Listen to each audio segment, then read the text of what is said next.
This episode is sponsored by Smart Travel, a new podcast from NerdWallet. You know that one friend who always finds the best travel deals, picks the right cards, and somehow ends up in first class for the price of coach? Smart Travel is like that friend, but in podcast form. They cover all things finance, like which travel cards earn their keep and which are just heavy, shiny metal, the quick math for knowing when to pay with points or just swipe the credit card, planning group trips that won't ruin your budget or your friendships. If you haven't heard the story about friends who won't speak to each other after a 1-week vacation together, buy me a Diet Coke sometime and I'll tell you. The nerds at NerdWallet know this stuff better than me, and that's why I feel great about recommending the Smart Travel podcast. After all, we nerds have to stick together. Travel smarter and spend less with the help from NerdWallet. Follow Smart Travel wherever you get your podcasts. August is the perfect time to hit reset before the autumn rush begins, and I can't think of a better place to start than my closet. That's why I love shopping at Quince. I know you're not wearing your Quince Mongolian cashmere sweaters now, but you'll need them for the fall when it's time to put away those Quince golf shorts that you're wearing and that I've been loving in the warmer summer weather, and start looking at your autumn wardrobe. Quince is about fewer, better pieces. Their clothing are made with premium materials, built to last, and designed to become the ones you reach for day after day. Everything at Quince is priced 50 to 80% less than similar brands. They work directly with ethical factories and cut out the middleman, so you're paying for high quality, not brand markup. Upgrade your everyday. Download the Quince app for app exclusive offers. Go to quince.com/traveler for free shipping on your order and 365-day returns. Now available in Canada and the UK too. That's QUINCE.com/traveler for free shipping and 365-day returns. Quince.com/traveler. And thanks to Quince for sponsoring this episode of Amateur Traveler. Amateur Traveler, episode 1010. Today, Amateur Traveler talks about castles and churches, Roman bridges and dolmens, a national park, and waterfalls as we go to northern Portugal. This is Chris Christensen from Amateur Traveler. Let's talk about northern Portugal. I would like to welcome to the show Sandra from Verdeful, that's VERDEFEUL.SE, who has come to talk to us about a region in northern Portugal. Sandra, welcome to the show. Thank you very much. It's a pleasure. And what is the region we're talking about today? The region is northern Portugal, and a specific part of it that's called Minho. It's a landscape, a part of northern Portugal. And the reason why I would like to tell people more about this part of the world is because it's such a beautiful place with a lot of greenery. It's what makes Minho special to me. And the company's name, Verdeful, comes from verde in Portuguese, which is green. And what is your connection with this region? You're Swedish, not Portuguese. Yes, I am actually half Portuguese, so to speak. Oh, okay. My mother was born in Portugal, but she came to Sweden when she was a kid because her family emigrated here in search of better opportunities. Mm-hmm. So she stayed in Sweden, met my dad, and had my brother and myself. And we grew up here, but we have spent a lot of time, like holidays and extended periods of time in Portugal when we grew up.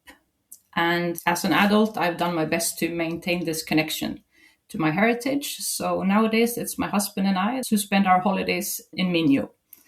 Excellent. And I think you answered my why should you go question. Did you have anything you wanted to add to that, or shall we jump right into the itinerary? We can go to the itineraries. What are you going to recommend for us? If someone has a week in northern Portugal, I would suggest a route that mixes coast, countryside, and also a bit of city life. This is just a short summary, but we could start in Viana do Castelo, which is a beautiful coastal town, and have that as our base. And from there, we can explore some coastal villages, beaches, spend some time in some historical cities, and then, of course, go to the vineyards and have some nice sparkling Vinho Verde, which we're going to talk about more later. Excellent. For day one, While flying in from the US, you are most likely to have changed planes maybe in Lisbon or in some other European city Mm-hmm. before landing in Porto. Porto is the second largest city in Portugal Mm-hmm. and is not a part of Minho as such, but it is a destination that I, of course, highly recommend. However, it has already been covered on the show. So I suggest that we head north to Viana do Castelo that I mentioned earlier. And Okay. this is a historic, very beautiful city located on the northern banks of the Lima River with a beautiful basilica called Santa Lucia perching over the city. So after you have checked in there and got yourself settled, you can go for an evening stroll in the quaint streets. I suggest staying, for example, in a hotel that's called AP Dona Aninhas. I can send you some notes later. Okay. It's a very it's located in the historical part of the city and offers a very classic atmosphere and draws a lot of inspiration from the local culture. So that's a good introduction to Viana do Castelo and Minho.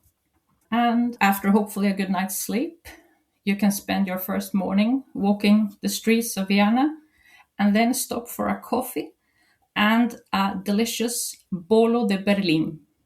And this is a custard-filled sweet bun. And if you want to get the best of these bolos de Berlin, you should go to a bakery called Manuel Natario.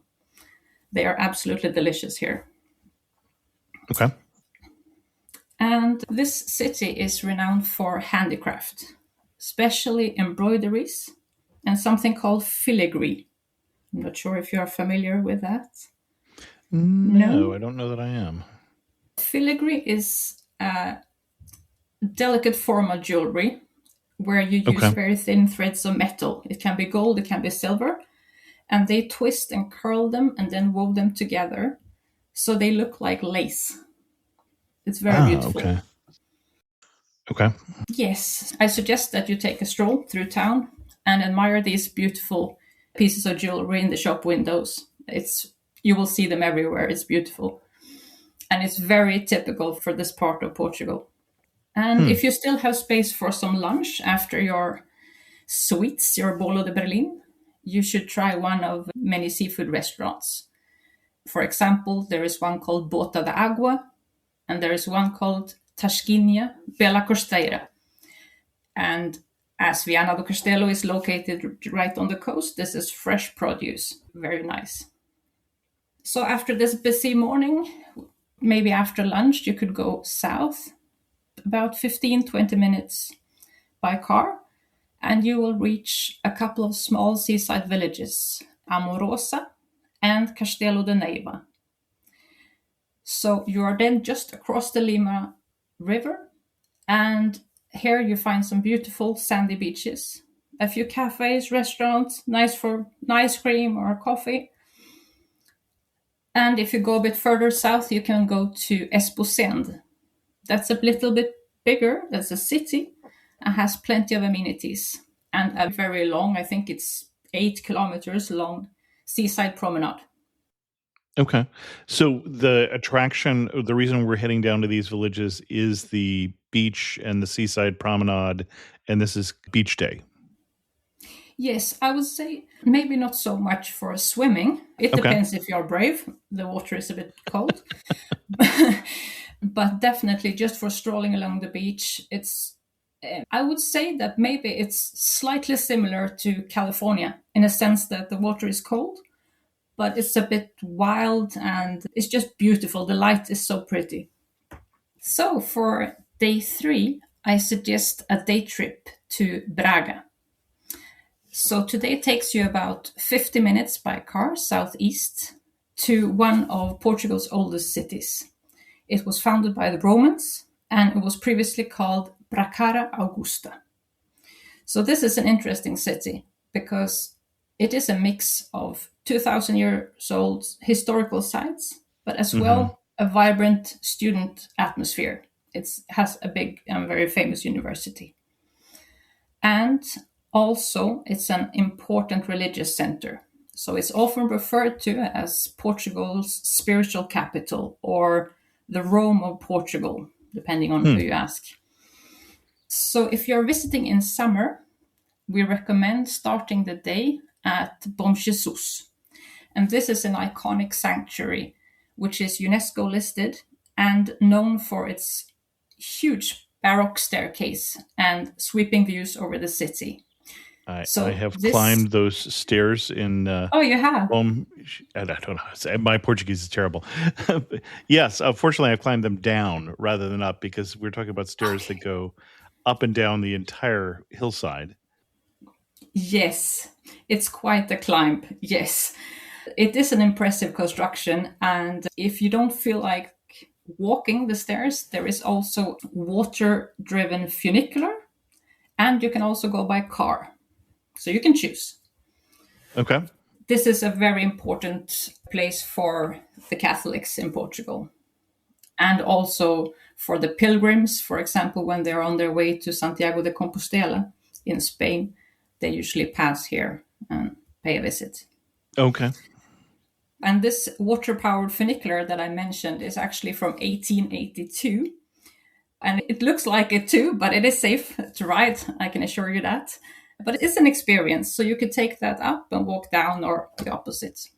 And I don't remember the water power funicular. Is that on the left-hand side as I'm looking at the stairs?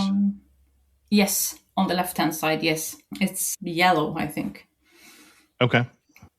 So spend some time here. There is a cafe, a souvenir shop, and just admire the architecture. It's stunning. I have never seen anything like it. Just the staircase is very special. And at the top, you get the views. So the views over the city and the countryside. So after a morning here, I'm back in the city center in Braga. You could just spend the afternoon wandering the streets. You have plenty of cafes, a lot of independent boutiques, and of course, historical buildings. And a must for a history buff is the cathedral, the Sé de Braga. This actually, as many other things, is the oldest in Portugal, so the oldest cathedral.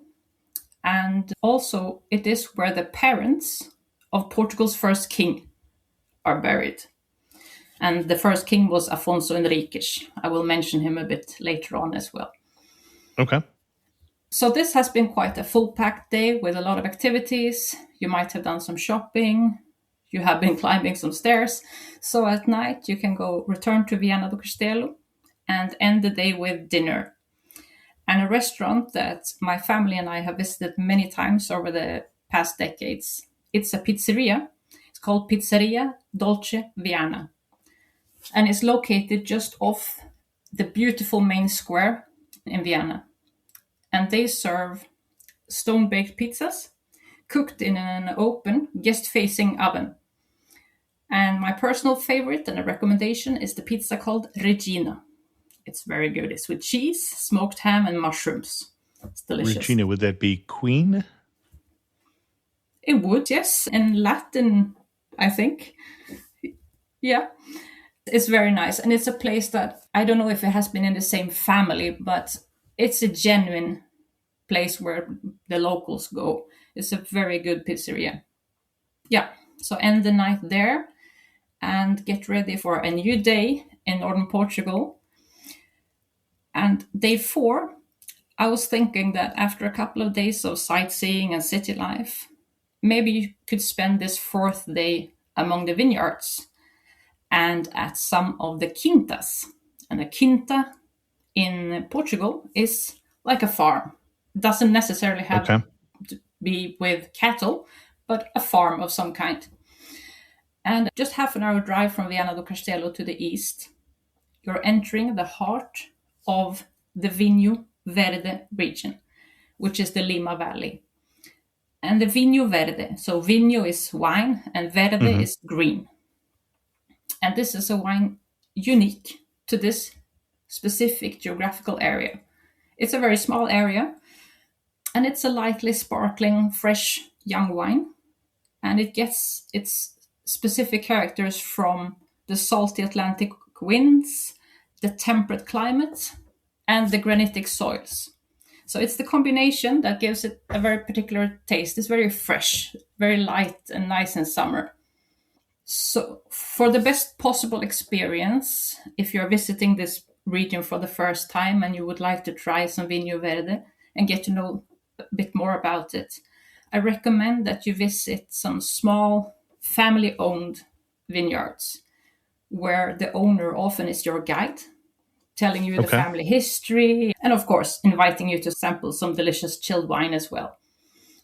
And here I can personally recommend Quinta de Cipriano, and where the owner, Leonor, and her family, they will give you a very memorable experience, sharing stories not just of the wines, but also about the farm and how her family ended up here. It's so scenic, this place.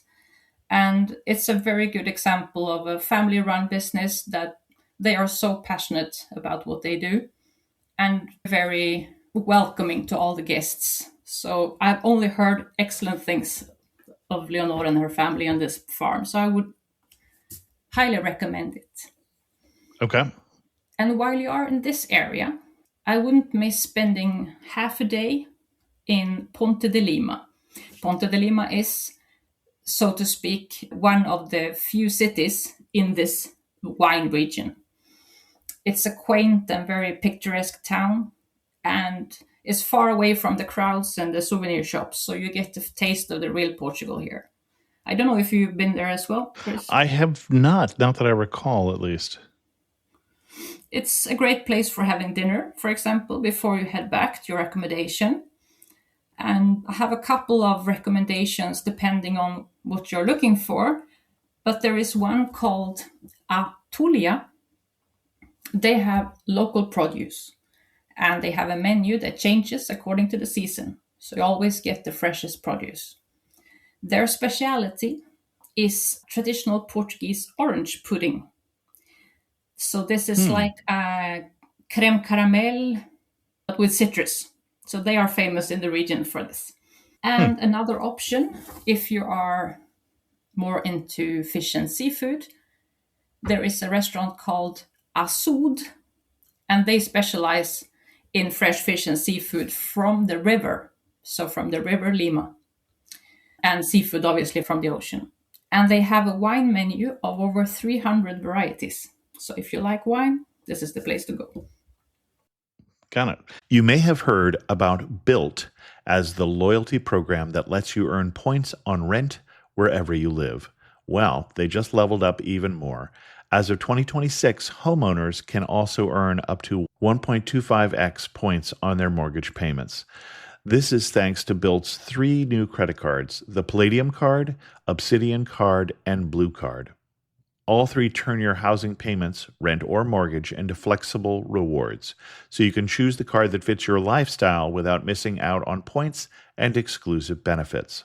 Built points can be redeemed at top airlines and hotels, Amazon.com purchases, future rent payments, and more.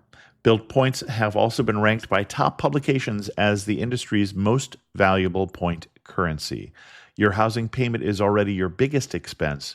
Make it your most rewarding.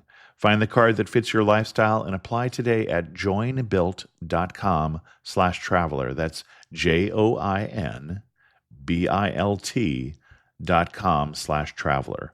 Make sure to use our URL so they know we sent you. Terms and limitations apply. Subject to approval and eligibility, Built cards are issued by Column NA, member FDIC, pursuant to license from MasterCard International, Incorporated. I've run websites for a long time, like 37 years, and most of that time commercially, most of that time in high tech. And the thing that kept me up at night was that fear of the hack. In cybersecurity, the scariest thing isn't the attack you see coming, it's the attack path you didn't know existed. And Horizon 3 is an AI-native, proactive security platform that changes that. Here's how it works.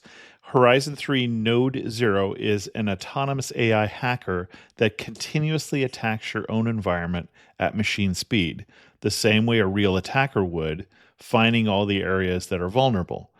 You can stop guessing and start knowing that your defenses are intact because Node Zero's results is a loop. Hack, fix, verify, repeat. It finds the problem, you fix it, and in one click you can confirm it's secure. And then you can sleep better at night. See exactly what an attacker would find in your environment before they do. Go to horizon3.ai/traveler and request your free Node Zero demo. Visit horizon3.ai/traveler. Again, that's horizon3.ai/traveler. No commitment required, results in hours, not weeks. And thanks to Horizon 3 for sponsoring this episode of Amateur Traveler. Now, Ponte de Lima, obviously the name means the Bridge of Lima. I assume there's a bridge in town that is somewhat well known. Otherwise, they wouldn't name the town that. It is. If you Google Ponte de Lima, this is the picture you will get. It's an old Roman bridge. It's iconic. So, of course, you can go for a stroll across the bridge to the other side. And from the other side, you get a very beautiful view of the city itself. Yes, I would definitely recommend that. It's beautiful. Okay.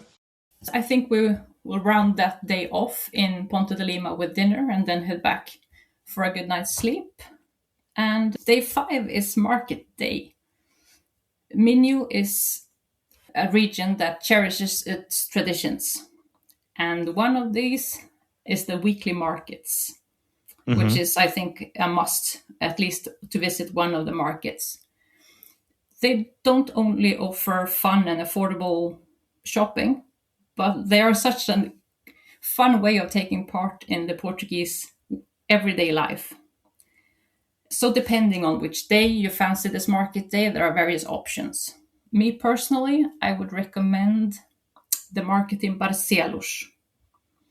It's a very large market, but it is quite easy to navigate. It can get quite busy in summertime, especially in July and August. And get here early in the morning because they open, I think it's at 7 or 8 a.m. And so the earlier you get there, the better the selection of products, especially if you're looking for plants, vegetables, or fruit, for example. You can also just stroll, have a look at furniture, toys, agricultural tools, everything. There is everything. And I'm seeing there. This is the largest market in Portugal, not just in the region. I believe so, yes. It's very big, so you can easily spend, let's say, the whole morning there. And after this morning of shopping, you shouldn't miss also discovering Barcelos, the city itself. It is mostly famous for, which may sound a bit funny, but for its rooster.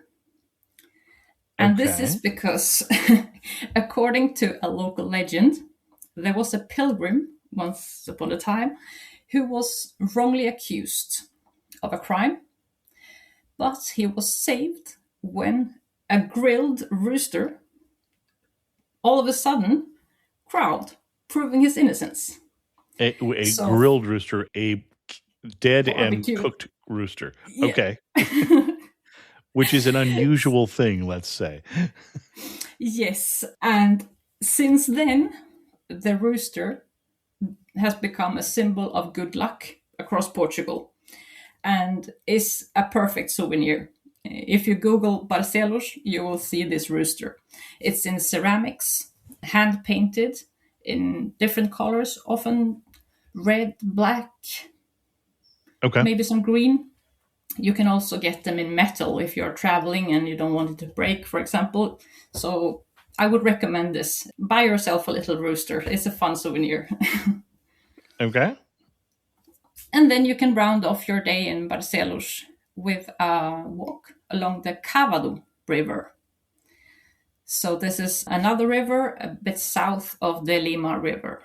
And then return to Viana do Castelo with your shopping bags maybe full. And yeah, that would be day 5. And for our final full day, I have included a trip to what is Portugal's actually only national park. Peneda Gerês. I did not know that. Okay. It's actually the only one, and it's located just about an hour to the east from Viana do Castelo. And you're then suddenly in the wilderness, untouched nature. Here there are 2 or 3 villages, but the rest is just pure nature. So it's an ancient landscape. It's formed by granite and filled with obviously lots of greenery, rolling hills. You have some natural pools, waterfalls, and lots of century-old shepherd trails, Okay. which you can then use for hiking or biking. Well, and this looks like an area of granite hills here. So we're not in flatlands here. No, it's quite hilly, yes. And actually this granite that we're talking about, that was the reason for why my granddad emigrated to Sweden in the first place, because this part of Portugal is very rich in granite. And the place in Sweden where they went to is also famous for its granite.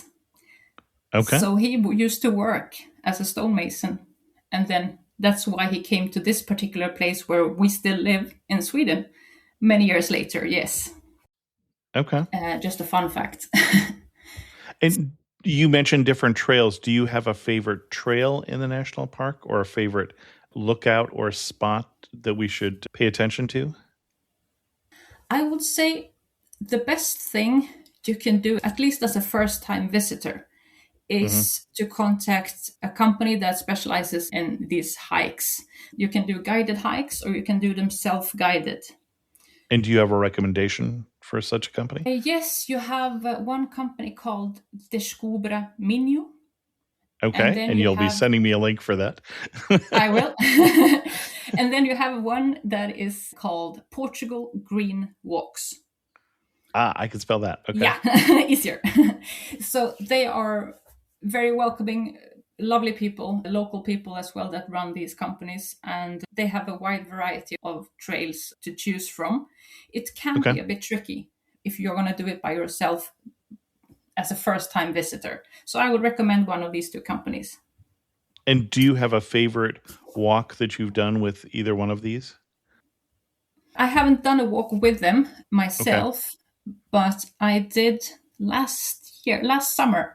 Me and my husband, we went on a buggy tour, which you can also do. And we went with a company called Go Buggy Arcos.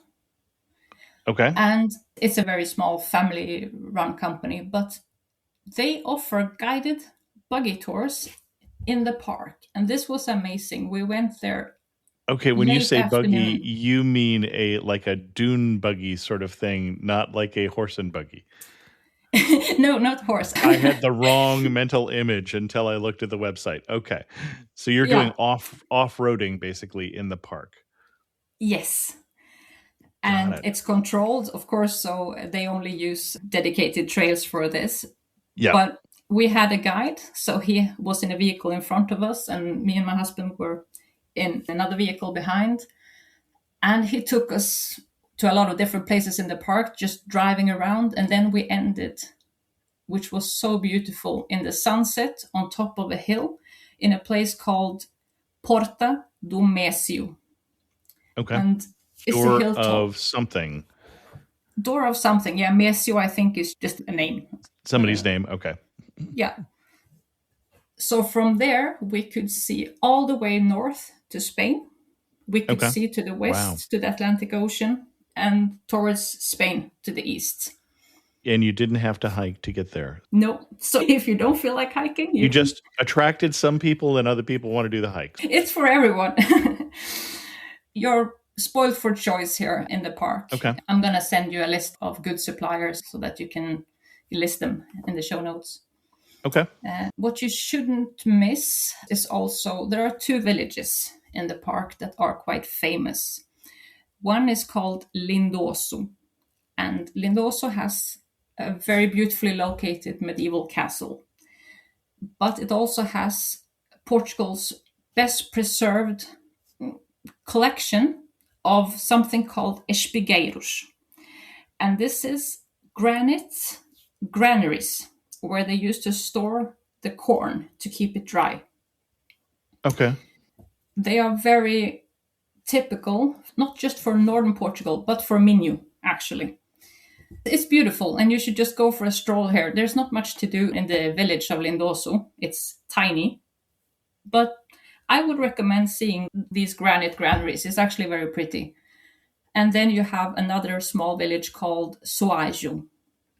Well, and before you leave Lindoso, it looks like the castle is relatively small and possibly ruined. I couldn't quite tell.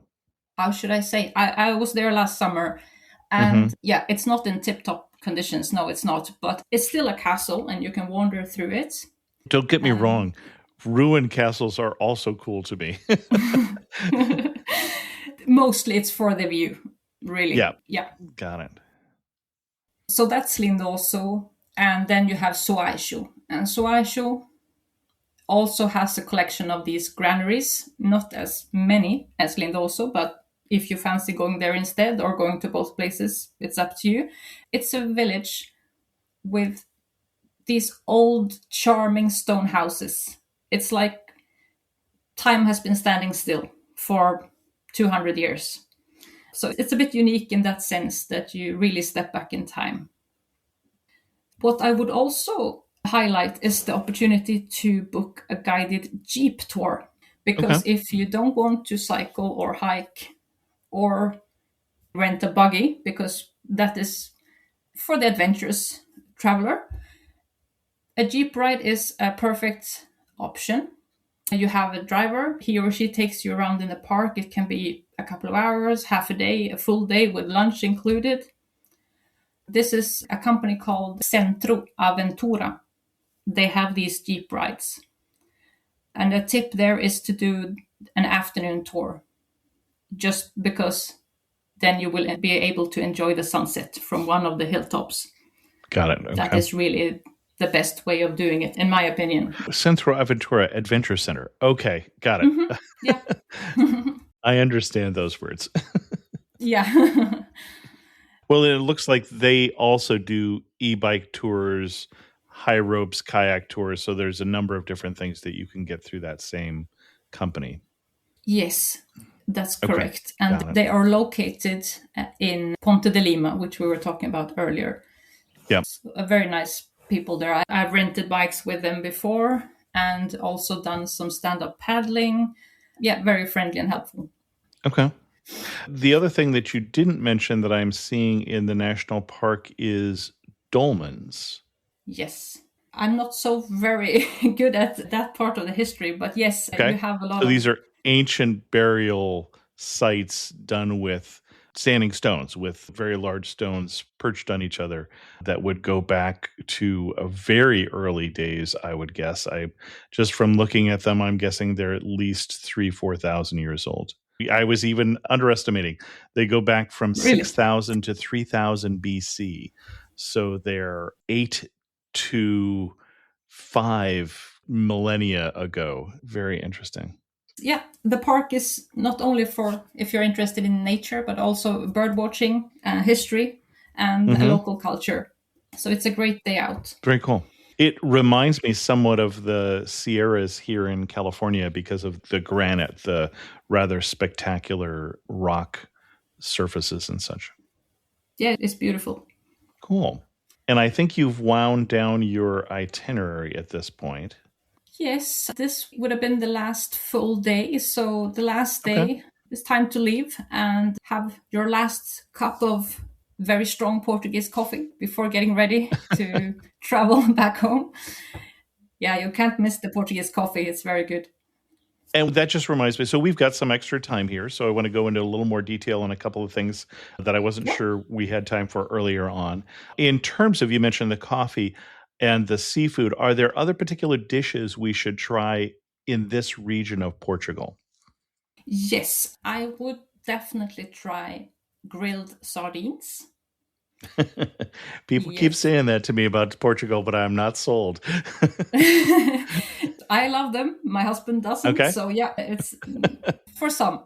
They are prepared over open fire, and you eat them just with a piece of bread and a chilled glass of wine. But if that's not for you, you could try one of the I many, feel many like dishes. sardines to Portugal is as herring is to Sweden, and I'm not sure I'm buying into either one. So I'm with you on the herring. I don't like that.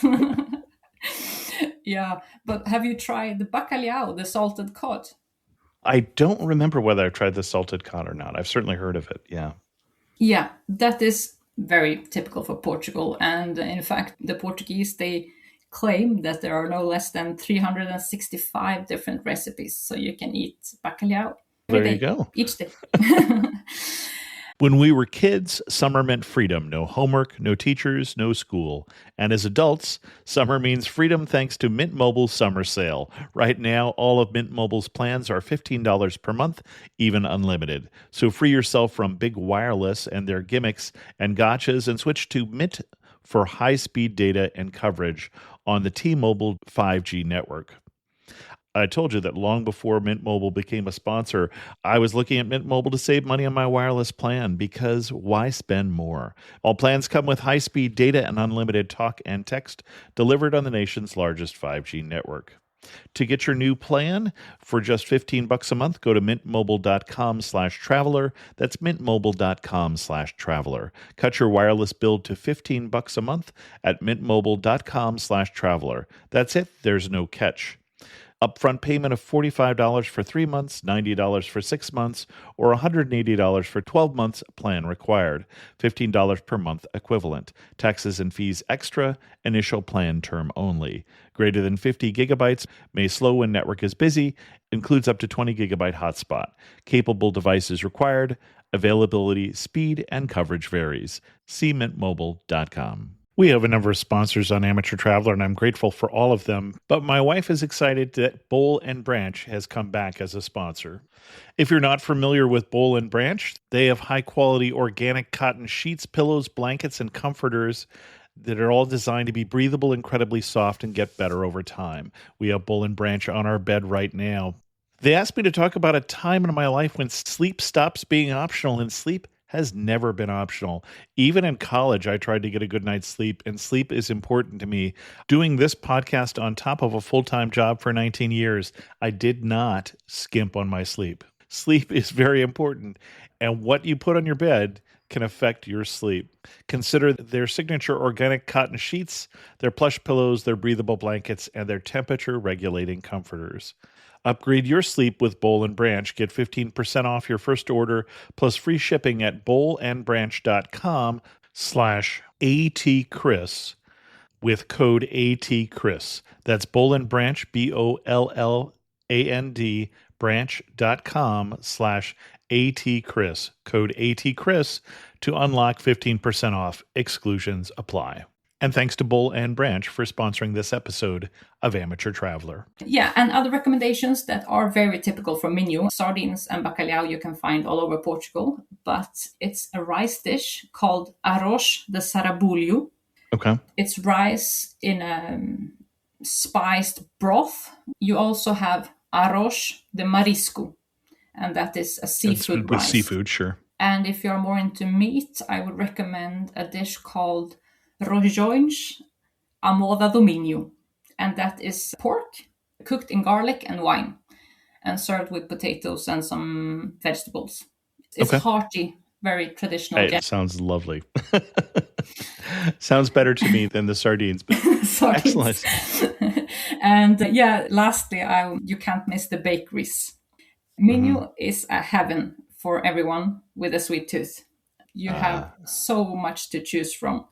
Everything from a lot of different types of sponge cakes to pastries with custards and creams and delicious. Well, and the egg tart you were talking about earlier, is that similar to the egg tart I would get, say, in Lima or Porto? Yes, it is similar. So it's the traditional Portugal one. Yeah. Okay. Yes. Excellent. In terms of a little more detail, so we are staying in Viana del Costello is where you're recommending we home base. And you mentioned the Basilica there, which I think is a newer building, as I recall. Definitely not going back to Roman days at this point. Is there anything else significant historically about the city that we should comment, since this is such an old city going back with its Roman heritage? And I'm wrong. This church is older than I thought. It's going back to the 1600s, it looks like, or 1700s. Yeah. You have a beautiful old town square that is called Praça da República, and with a lot of cafes. And for example, every year in August there is a big festivities in town, and they all then gather on this town square, and you have music, you have costumes, and it's a religious celebration. It's for I was going to say, is that the city. saint's day? Okay. Patron saint is Our Lady of Sorrows, reserved as the patron saint of local fishermen, Saint Lucy or Santa Lucia. Interesting. That's right. Yeah, when you say it, yeah. That sounds terribly depressing, but okay. In this part of Portugal, or in Portugal as a whole, almost everything is about the fishermen, sea life. Sure, makes sense. Fishing, yeah. Interesting. And, with the time that you have spent in this region of Portugal, if you had to define the best day you've ever had here, what would it be? It would be waking up in a small town near Ponte de Lima called Porto da Barca.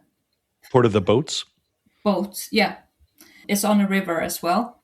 So you wake up, you're surrounded by this greenery, the scent from the eucalyptus trees, and this quiet river and the bird songs. And then you go for a nice walk or a run. I like running to wake up in the morning. About halfway or so, you take a swim in the river and go back to town, have a shower, and then you can have breakfast on the square. That is, for me, the perfect way to start a day here. And afterwards, me personally, I love the markets.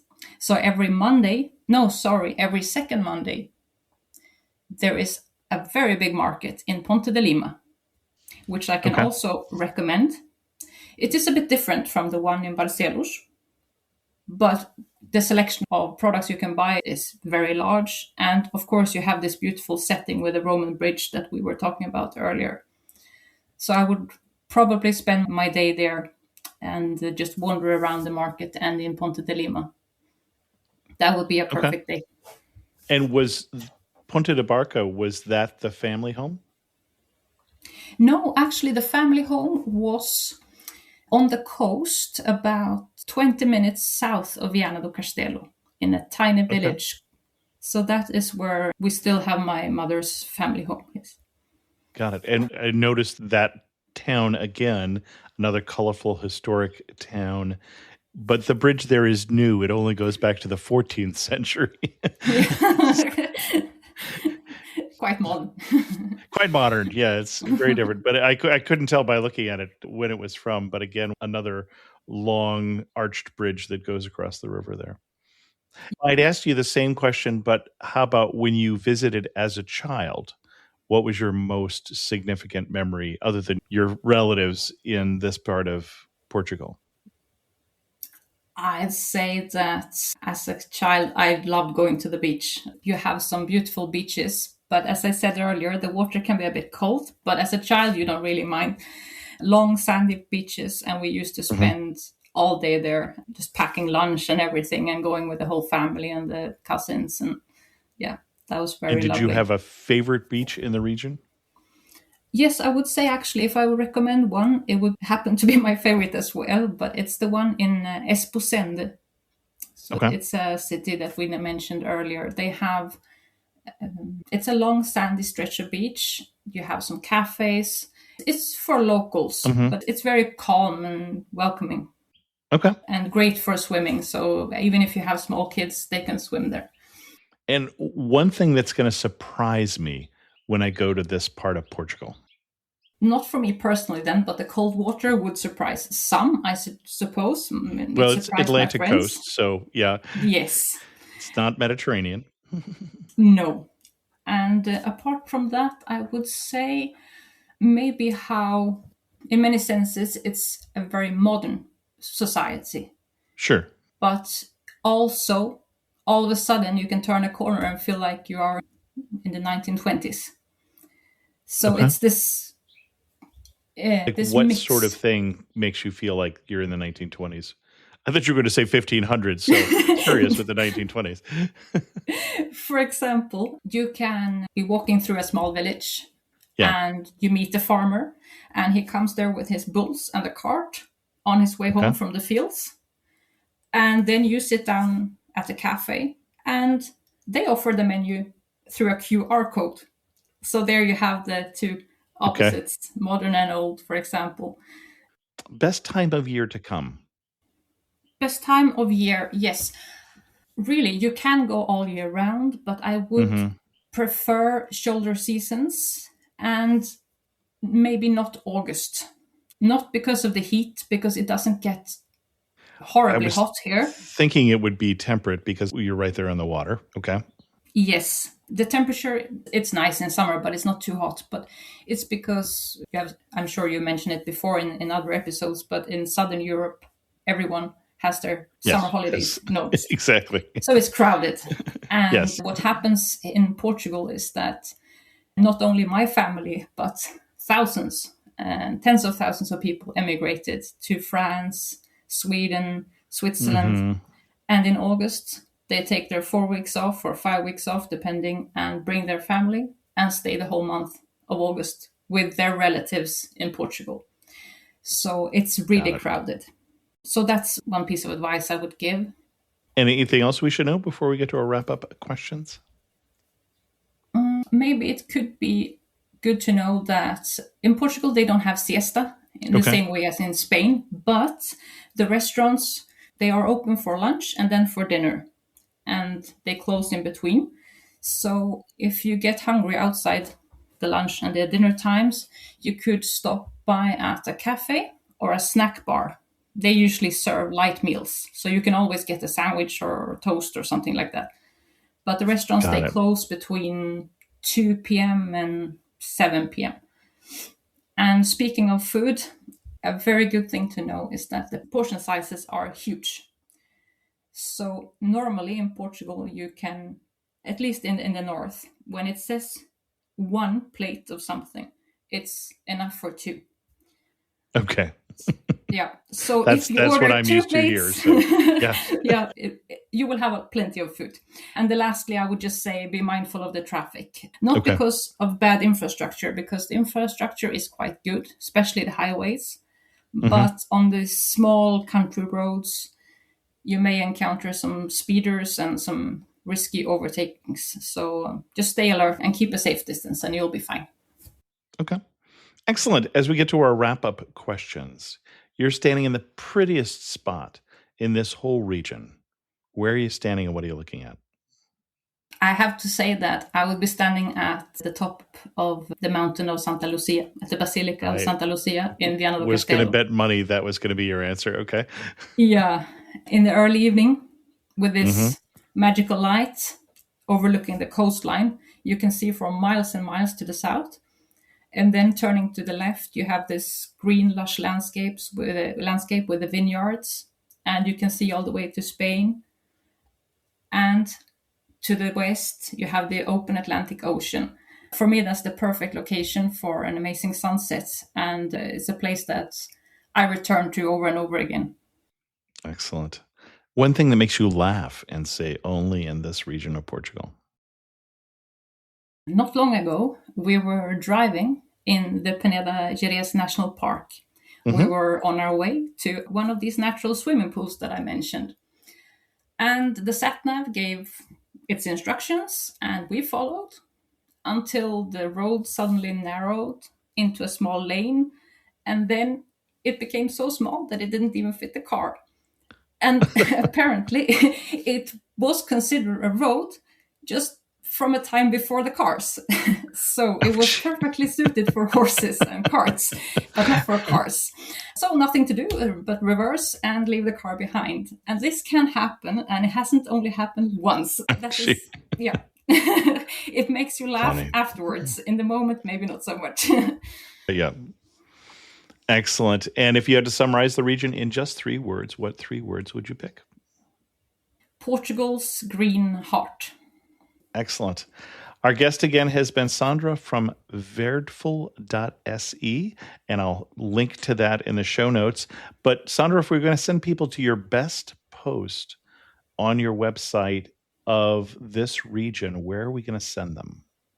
I currently have 3 blog posts on my homepage, and they are on 3 different topics. So if you are into active travel, you can read the one about hiking and cycling in northern Portugal. Then you have one on a more relaxed holidays with some retreats and relaxation. And then you have one for the really adventurous ones, where you can learn all about how you can go surfing, kiting, and all kinds of things. So those 3 blog posts I would recommend. Excellent. Thank you so much for coming on Amateur Traveler and sharing with us your obvious love for northern Portugal. Thank you so much for having me. If you're already the go-to travel planner in your group of friends, becoming a Fora advisor is the best way to level that up. You're still doing what you love, planning incredible trips, but now you have access to better tools, insider perks, and you're getting paid for it. Fora is a modern travel agency designed for people who want to turn their passion for travel planning into a real business. Fora's tech, training, and community give you everything you need to start earning. With a network of over 7,000 preferred travel partners, Fora gives you the ability to offer clients VIP perks like upgrades, resort credits, and late checkout. You'll earn commission on hotels, cruises, and experiences, turning everyday travel planning into real income. Many advisors start by booking for friends and family and grow from there. Become a Fora advisor today at foratravel.com/traveler. That's FORA travel.com/traveler, and make sure you tell them I sent you. foratravel.com/traveler. And thanks to Fora for sponsoring this episode of Amateur Traveler. This episode is brought to you by Facebook. So you were scrolling on Marketplace, and there it was, the bike you'd been searching for. You sent a message, and it turned out the seller was super chatty, kind of funny, and an avid cyclist. The next thing you know, you're in a cycling crew. Well, a community cycling group. The thing about Facebook, you might find more than what you're looking for. From a browse to a bike ride, this summer find more on Facebook. Thanks to Sandra, and a special thanks to the patrons of the show who help support Amateur Traveler. If you're interested in how you can become a patron of the show and get, among other things, an ad-free version of the show, go to patreon.com/amateurtraveler. Or if you're interested in traveling with me and other listeners of the show in May of 2027 in Bolivia, send me an email or go to amateurtraveler.com/trips to learn more. I heard recently from Randy Rohr, who is a former and future guest of Amateur Traveler, who talked about the episode we did on Fiji. I really enjoyed this episode on Fiji. In 2018, I joined a group and spent 2 weeks kayaking around the Yasawa Islands. We kayaked from island to island and camped on the lovely beaches. We did some great snorkeling and also swam in the underwater cave as described by Jonty. One evening, we camped at a village for cultural interaction with locals. At the end of our kayaking trip, we stayed at the Blue Lagoon Resort for 2 nights, where we did a great night snorkel with wild phosphorescent plant life using UV lights. One of the nearby islands, private, no visitation allowed, has been a permanent home of the Survivor TV show for the past 20 years. Jonty mentioned the large Indian population, and I was surprised and thrilled to enjoy great Indian food in the city of Nandi. Wasn't expecting that. The episode brought back great memories of my brief visit to Fiji. And since I'm planning on joining the 2027 Amateur Traveler trip to Bolivia, I appreciated Jonty's overview and endorsement of Bolivia. Thanks so much, Randy. And yes, Randy will be with me in Bolivia, and I look forward to that trip.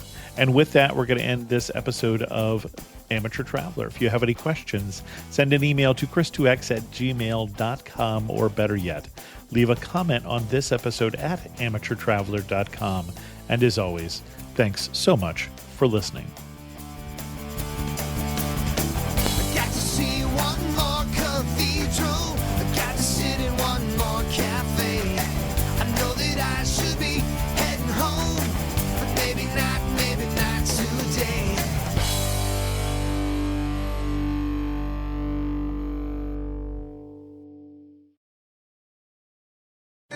I want to date with rules, Carty says. Rules? Rucker asks. This is the love story of real Hinge couple Carty and Rucker. Written and read by me, Nicola Dinan. Listen to the free audiobook now.